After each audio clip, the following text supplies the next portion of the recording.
It was 2 years ago in the middle of COVID. We had, when I turned 68, a couple of guys in the Campfire Project, or Scott Carson in particular, decided that he wanted to celebrate my birthday. He organised a Facebook Live for me on the Saturday. He wanted me to go into his group and just do a Facebook Live, because he has another group called the Sunday Session, where the guys would go running on the weekend and try and put smiles on people's faces. They wear these very bright yellow socks with little black dots all over them, which are really gaudy, and you can't not notice them. Right. But the story about those is the little black dots are the tough times you're going to go through in your life. You're not going to get out of them. They're always going to happen.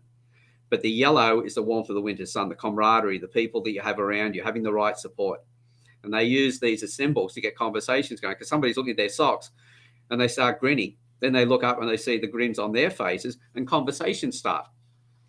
And people then open up to them. And so Scott decided he wanted to me to do this Facebook Live. And I thought, oh, yeah, he just wants me to do a Facebook Live.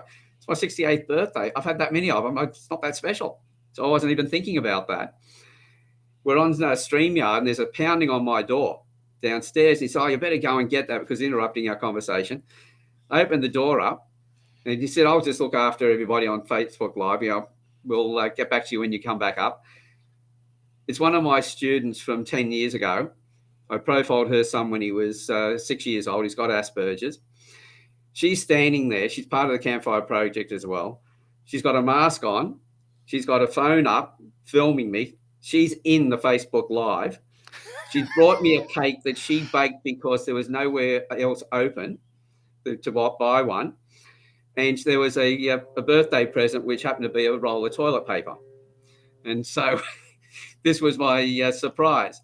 So then we came back. She came in and joined me back on in my office with the Facebook Live. And I then found out that Scott had got in touch with all the people around the world that are part of the Campfire Project. And he had parties with them leading up to this Facebook Live. He had them singing happy birthday. And most of them he didn't know. So they turned it into parties. They had dad joke sessions and things like that. And of course, it happened to be the brunt of the joke in a lot of the cases. Talk about a roasting.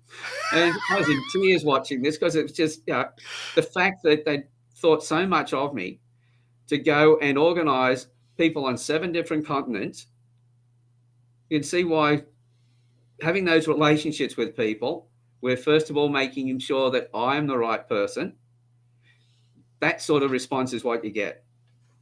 If I needed a reminder anywhere through my life, that was it. That was it's no way you could miss that.